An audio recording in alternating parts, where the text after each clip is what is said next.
You are Agent Zero. Your mission? Assassinate Benjamin Miller, a radical who broke into CIA facilities and stole top secret chemical weapons research. That is the description that Construct Studio, the creators, have given The Price of Freedom. If that sounds interesting to you, then you're in the right place.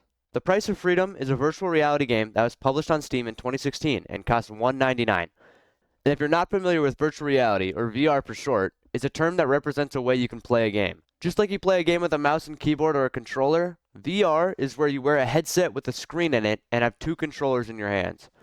It aims to immerse you in the video game world as best as possible, and at a first glance, it seems perfect for a narrative game like The Price of Freedom. In this video, I'm going to be conducting an in-depth analysis and review of The Price of Freedom.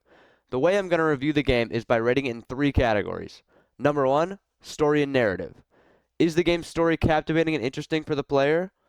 Number 2, gameplay. Does the game have easy to understand controls and fun things to actually do rather than just experience? And number 3, graphics and sound. Does the game look good and lack visual bugs as well as have a good soundtrack and good sound effects that add to the experience rather than take away from it? Let's begin with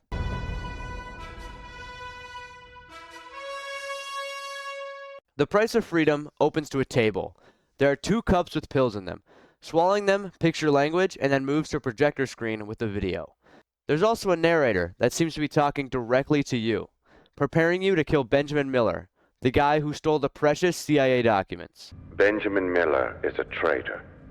Miller broke into CIA facilities and stole classified documents detailing U.S. chemical weapon research. If this information leaked to our enemies, the safety of the United States will be at serious risk. Agent Zero, your mission is to stop Miller before he leaks the documents. You know the address. Find Benjamin and kill him. Your goal is to go to Benjamin Miller's apartment, kill him, and recover the stolen information. Simple, right? You're then transported to an elevator where you hit the button to Benjamin Miller's floor and get out. You find the key to his apartment hidden under a vase, and you enter a room. There are loads of boxes, a passport, and a plane ticket. He seems to be fleeing the country to go to Germany, which you can't really blame him considering the target he has on his back after stealing those documents. You enter the next room. You see Benjamin and pull out your gun. You then hear that voice in your head again. Target acquired. Eliminate the target, he says. You promptly do the deed. It's the right thing to do after all. Who knows what horrible things could happen if this information he stole got out. The voice then tells you to find a specific document that'd be very damaging if it happened to get out. After doing some puzzles, the room shifts and you come across a secret area that surely has the document you're looking for. You also come across a tape that is labeled Confession Part 1. You play it, and this is what you hear. This is the confession of Benjamin Miller, traitor to my country. I am the infiltrator of Westgate Psychiatric, where the CIA uses unwilling patients as lab rats, where the freedoms of the people are paid for by the exploitation of the powerless. I have here Dr. Engel's research files, and I will read out every damn one. This is where you really find out the extent of what Benjamin Miller found. There are several documents that talk about MKUltra, LSD, electroshock therapy, and how the CIA used torture and drugs to control people and make them bend to their will. You then find a black light in one of the drawers which reveals the notes that Benjamin left on all of the documents. You also find a photo of what appears to be Benjamin, his wife, and his daughter with a hidden message written on it that when revealed with the black light says, "I won't lose you, Kathy." After finding that, you open another drawer, revealing a second tape, similar to the first one, but instead labeled Confession Part 2. You play it. Ooh, Confession Part 2. File 2167. Patient was dosed with LSD for 77 days. He is now incontinent. That sucks. File 2168. Patient locked in sensory deprivation chamber. Still there. Ooh. File 2169. Subproject 68. Oh God. Uh-oh. What happened? Kathy. Oh, no, Kathy. We liked Kathy, didn't we? Oh, what has that monster done to you? What'd they do to Kathy? No! I'm so sorry. Sorry about what, dude? Come on. He mentioned that they had done something to Kathy, which you can assume is his daughter from the photograph. You look around more, and you use the black light to reveal notes that Benjamin Miller had written on his bulletin board, highlighting the experimentation and horrors that the U.S. was involved in. You also see the notes Benjamin wrote detailing his break-in to steal the files. You then find some clues on the board that lead you to deduce the lock combination for the safe baked into the desk. You unlock the safe, hoping that this hunt for the file you have been looking so desperately for would finally be over. As it opens, it reveals a file titled Kathy Miller.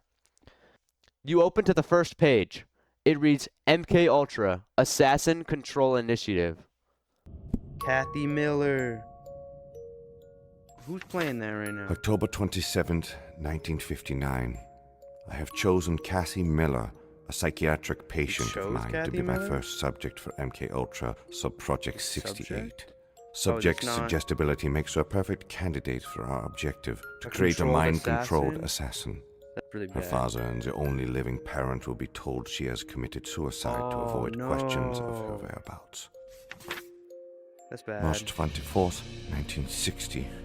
We've Wait. encountered our first setback. Wait, During I'm training, Kathy subject Miller. caught sight of her unique birthmark, causing a flood Wait, of that's- previously repressed That's memories. bad. We acted quickly to sedate her. This is I something just- we should be mindful of in Whoa. the future. Wait, I'm the person January that I'm learning 3rd, about. That's crazy. 1961. I'm We a finally controlled assassin. succeeded. She obeys without fear. She kills without thought. She is ready for the ultimate test, to kill her own father. This Dude, will I just confirm the killed my readiness of Agent father. Zero for use. Right as you realize what you really are, a controlled assassin being controlled by the United States government, you're told to burn the file and leave. You then wake up in a prison cell where the guy who has been talking to you the whole time opens the door. I'm getting very motion sick. Oh, Welcome that's back. terrifying. I am satisfied with your service. You're really tall, man. You should be satisfied too. I'll make sure they bandage your hands. And there's something new for you on the bed.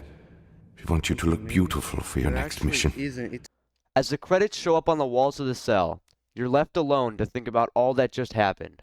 How this girl was turned into a controlled assassin by the United States government and tasked to kill her own father, and she does just that. This story is absolutely incredible. It's amazing how going into the game, you just assume you're helping the country and doing your duty when really you are a mind-controlled assassin killing your own father. The best part for me has been looking back on the story before the reveal and seeing all of the clues and foreshadowing to the fact that you are killing your own father. My favorite example of the amazing foreshadowing is this clip. Agent Zero, your mission is to stop Miller before he leaks the documents. You know the address. Find Benjamin. Him saying you know the address is so perfect because it flies over anyone's head who is playing the game for the first time. But if you know that Benjamin Miller is your dad, it makes perfect sense that Kathy would know the address because it's her own father's address. It's also amazing how you hear about Kathy and see that Kathy is Benjamin's daughter before finding out that you are actually Kathy. The writers could have easily made it obvious that you were Kathy and then slowly reveal that Kathy is Benjamin's daughter, but slowly revealing that you're Kathy is so much better. The twist is just done so well. However, there is one glaring issue with the story and narrative, and that is the length. The story is just far too short to be considered perfect. It just doesn't feel complete. It seems like you were thrown into the climax of a huge story and then taken out right after it ended. And right before it does end, it is hinted that there will be more, but then there just isn't. That's why I can only give The Price of Freedom an 8 out of 10 for story and narrative. 15 minutes of content is just way too short for the $2 price tag. Especially since you took all of that time to set up your virtual reality hardware, getting the headset connected to the computer, and setting all of that up just for there to be 15 minutes of content. Like, you spent more time setting up to play the game than to actually play the game. And that's just awful. Next, I'm going to talk about...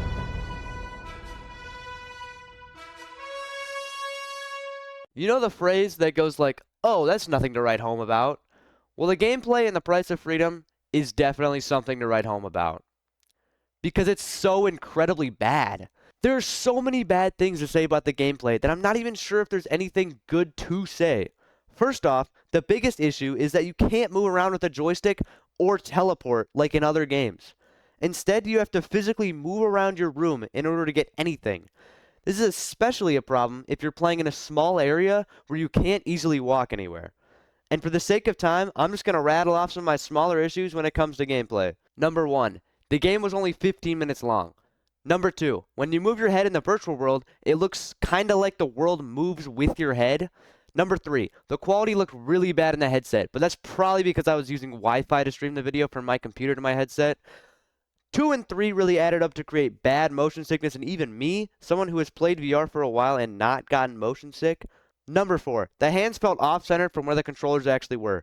Number 5, the game was really short. Number 6, the immersion broke a lot when trying to grab stuff because the hands were so weird. Number 7, you couldn't drink alcohol in the game. This is definitely the biggest issue with the game. It's actually just unplayable. I want to drink alcohol. Oh, that's really dropping the score down right now. Dang. Yeah, that's better. Instant 0 and would never play ever again. Can't drink the beer and the liquor. Okay, back to what we just did. We just murdered someone. Number 8, when shooting Benjamin Miller, the gun was forced into your hand, so you didn't even have the grip button pressed because you never had to actually pick it up, so it broke immersion.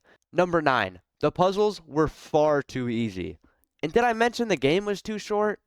After all of that, I have a really hard time giving this game any real positives in this category, because most of the stuff that it has is kind of expected when playing a physics-based game like this one.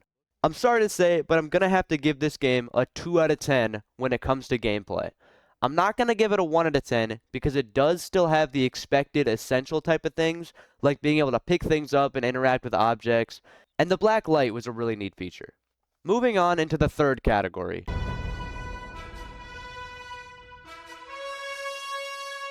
I included graphics and sound into one category because they are much smaller aspects of a game compared to the story and gameplay.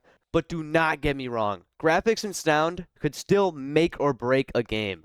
For example, the game Undertale had what some would say bad graphics because it was just pixel art, so there wasn't anything crazy to look at, but what made up for that was the story and especially the music. Check out this clip from one of the Undertale fights.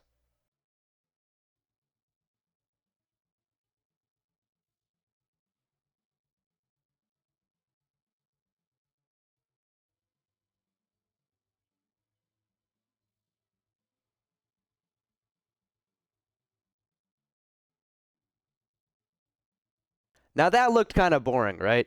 They're just floating around, dodging attacks, and it looks pretty dry.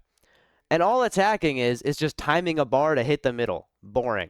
But wait, if you're super keen-eared, you might have just about noticed that there's actually no audio in that clip. I know, guys. Crazy. This is where sound design comes in.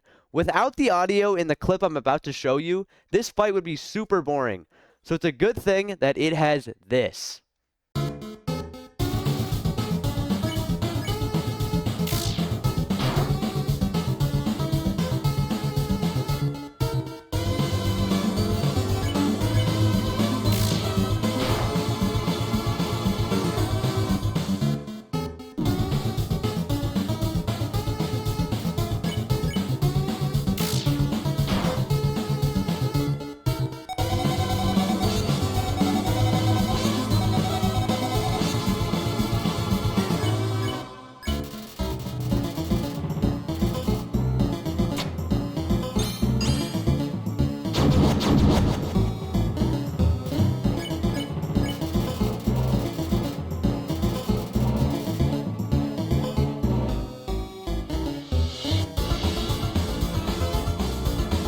It's crazy what some good music and sound design can do to a game with otherwise not so crazy gameplay and graphics.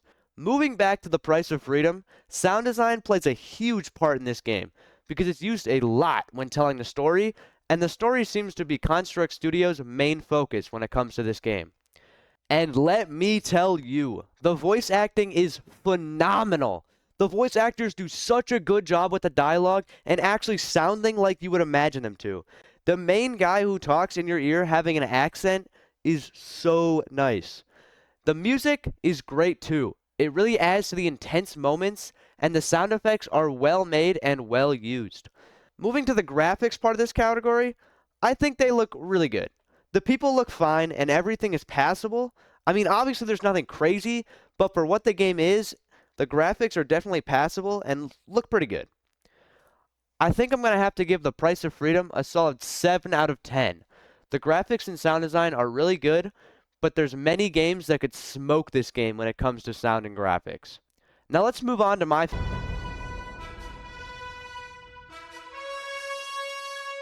I would describe playing The Price of Freedom like watching a movie, except the TV is off and you spend 30 minutes trying to get the TV screen to work, but then you just accept defeat and listen to the movie. But then the movie just stops playing 15 minutes into the movie. So, bad.